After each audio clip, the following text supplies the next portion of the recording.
मानवता को किया शर्मसार, 5 वर्ष के बच्चे को फेंका नाले में। राहगीरों की सूचना पर पुलिस ने बचा लिया।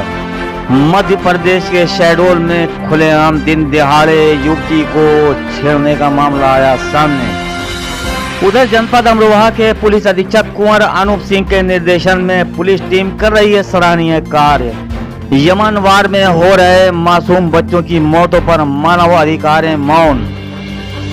अमेठी करबला खरीदने वाले वहां की पार्षद पर कर रहे हैं कार्रवाई, क्योंकि उसने की थी शिया समाज के लोगों की मदद। क्षेत्राधिकारी सदर अमरोहा का बड़ा खुलासा, जिनका नाम विजय राणा है, इन्होंने बताया राजपुर में वाहन लुटेरे रंगे हाथों गिरफ्तार।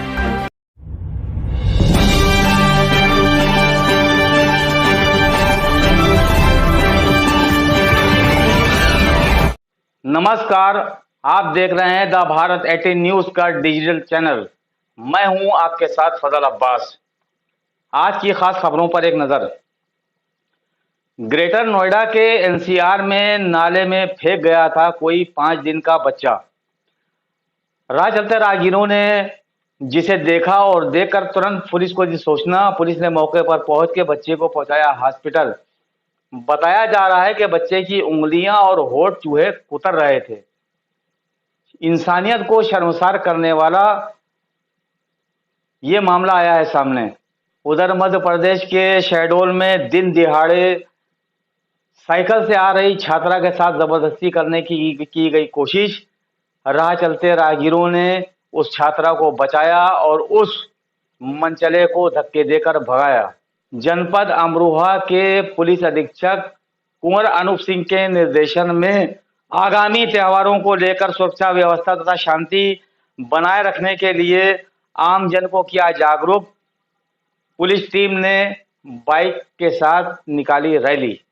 रूस यूक्रेन वार में मरने वालों की अधिक संख्या पर चिंता जताने वाले पश्चिमी देशों को नहीं दिख रहे हैं यमन के वो बेगुनाह मरते हुए बच्चे के जो बीमारी और रासायनिक हथियारों की मार झेल रहे हैं और जिनके लिए कोई मानव अधिकार संस्था सामने नहीं आ रही है, ना ही पश्चिमी देशों को कोई चिंता हो रही है। अब हम बात करते हैं अमेठी करबला की। वहां पार्षद के विरुद्ध करबला को खरीदने वालों ने देना शुरू कर दी हैं तहरीरें, क्योंकि उसने की थी शिया समाज के लोगों की मदद। जो श्रद्धालु यहाँ से लखनऊ से और दूर दराज से आ रहे थे उनके लिए उसने सेवा की। दूसरे बहार आलम जो मुशीर आलम के भाई हैं, इन्होंने वहाँ समरसेबल लगवाया था कि जिस पर शमीर शमशी ने गालियां भी दी थी। फैजी जो पूर्व वक्फ बोर्ड के सदस्य भी रहे हैं, इन्होंने भी वहां पर काम करवाया था कि जिस पर चेयरमैन को आपत्ति हुई। तो आज सबसे बड़ा सवाल शिया समाज से ये है कि क्या चेयरमैन अली जैदी, शमीर शमशी और मौलाना कल्बे जवाद की मिल्कियत हैं दरगाहें करबलाएं? क्योंकि हर शिया का अधिकार है कि वो अगर बदहाली में दरगाह या करबला देख रहा है तो उसमें पैसा भी लगाएगा, काम भी कराएगा। और इसमें अगर कोई अभद्र टिप्पणी की जाती है तो वो काफ़ी निंदनीय है। आज हमारी बातचीत हुई है वहाँ की पार्षद जिनका नाम वारिसुन है, उन्होंने अपना दर्द और अपनी पीड़ा बयान की है। आइए हम दिखाते हैं उनसे एक बातचीत।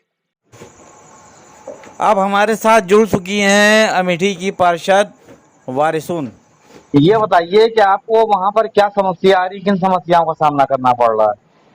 अब समस्या भाई जो यही समस्या आ रही कि जो है जैसे चहलुम हो गया, जब से कोई आ ही जा ही नहीं रहा। आज जो है कुछ लोग आए हैं, मगर जो है बात ये रही कि जो है इससे पहले जो है सैफ अब्बास साहब, आसू अब्बास, मौलाना साहब, भाई आलम भाई लोग, ये लोग सब लोग आवत रहे तो काम वाम अपने थोड़ा बहुत शुरू रहे। नहीं, जैसे कि आपने देखा था कि जब यहाँ जहाँ वहाँ पर कोई बहार आलम नाम के व्यक्ति हैं, उन्होंने शायद वहाँ पर समरसेबल लगाया था वहाँ आने वाले श्रद्धालुओं के पानी के लिए।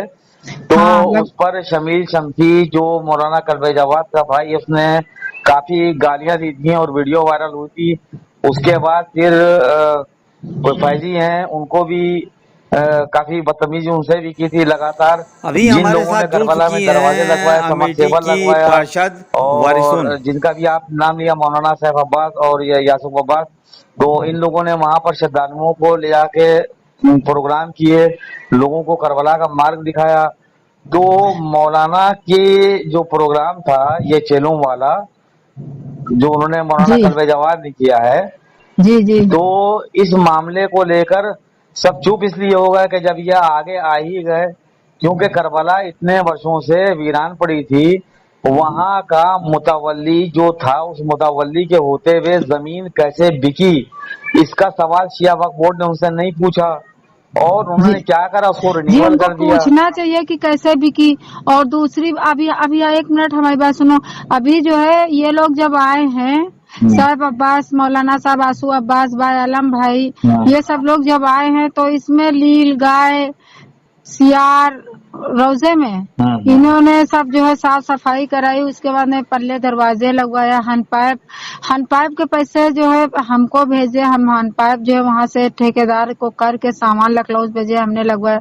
उसके बाद में भाई ये बात ये है कि जब से चहल्लुम हो गए, जब से ऐसी तरीके से कोई आई जा ही नहीं, नहीं ये रहा वहां बताइए, से। जो मीसम वहां पर नपाई कर रहे थे कि यहाँ पर ये बनेगा, यहाँ पर ये बनेगा, तो खाली फीता लेके गए थे, अभी तक कोई काम इन लोगों ने नहीं कराया वहाँ।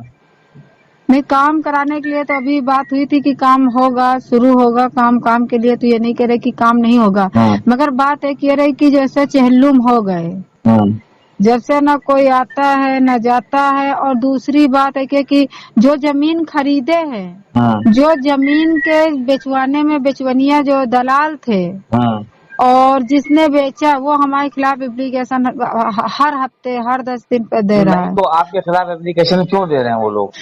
हमारे खिलाफ इसलिए दे रहे एप्लीकेशन की जो है, जो अभी एप्लीकेशन में लिखा था, हमने देखा था 6 दिन, अच्छा। 5-6 दिन हुए, देखा था कि जो है वारसुन वर्तमान सभासद, वारसुन वर्तमान पार्षद दबंग, उनसे पूछा जाए कि हम काहे में दबंग हैं। और नहीं, आप कुछ एक सीओ, काम सुनो करिए। तो, हाँ हाँ, कुछ सीओ के साथ आके दबंगई करके हमारी जमीन पर कब्जा कर लिया। अच्छा, आप एक काम करिए, जी सबसे पहली बात तो आप एक क्रॉस एफआईआर किए, उस जी एफआईआर में लिखिए कि मैं एरिया की सभासद हूँ, लोगों को देखना संभालना मेरा काम है। रही बात करबला की, तो करबला शिया वक्फ की संपत्ति है, ना उसे कोई बेच सकता है ना कोई खरीद सकता है। जी यदि अगर किसी ने ऐसा किया तो उसके खिलाफ संगीन धाराओं में मुकदमा दर्ज होगा, और जो मेरे खिलाफ एप्लीकेशन दी जा रही है, एप्लीकेशनों की कोई वैल्यू नहीं मानी जाएगी, क्योंकि जी मैंने वक्फ करबला की आने वाले श्रद्धालुओं की एक इंसान होने के नाते, एक सभासद होने के नाते मदद की है, हेल्प की है। आप एक क्रॉस एफआईआर, उस पे एक एप्लीकेशन दिए, उसमें आप ये लिखिए, लिख के वहां के चौकी प्रभारी को।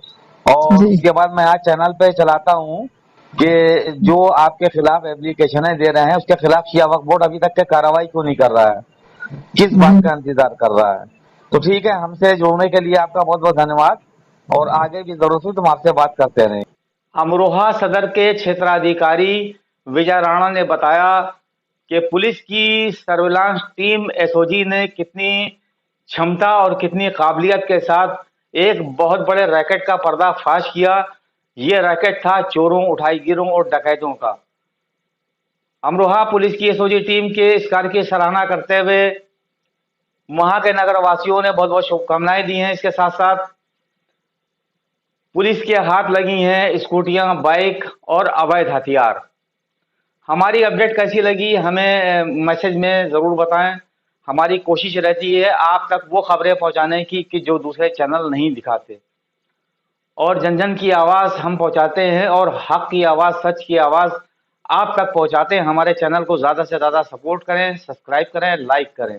देखते रहिए द भारत 18 न्यूज़ का डिजिटल चैनल। नमस्कार, जय हिंद। ये थाना रजबपुर पुलिस वो हमारी एसओजी और सर्विलांस की टीम पिछले कुछ दिनों से यहाँ कुछ मोटरसाइकिल चोरियां हो रही थी, और एक रजबपुर में लूट हुई थी चांदनगर में, जो जिसके पीछे लगातार कार्य कर रहे थे। उसमें दोनों टीमों ने मिलकर के एक बहुत ही बड़ी सफलता हासिल की है, जिसमें 2 अभियुक्त हम लोगों ने गिरफ्तार किए, जिसमें एक अभियुक्त कौशाम्बी का रहने वाला है, और वो यहाँ पिछले 6-7 साल से रह रहा था। उसने अपने साथ कुछ अन्य लोकल लड़कों को मिला करके एक गैंग बनाया और लगातार घटनाएं कर रहा था, जिसमें एक मोटरसाइकिल लूट की और बाकी मोटरसाइकिल और स्कूटी चोरी की, जिसमें कुल 11 वाहन अभी तक बरामद किए जा चुके हैं, जिनमें 5 मोटरसाइकिलें अभी ट्रेस होनी बाकी हैं। से सभी मोटरसाइकिलों को मुकदमे लिखे हुए थे, उनसे ट्रेस हम लोगों ने कनेक्टिविटी उनकी प्राप्त हो गई है। इनसे एक तमंचा, 315 बोर, 2 कारतूस, चाकू, प्लास, पेचकस इत्यादि बरामद हुए हैं।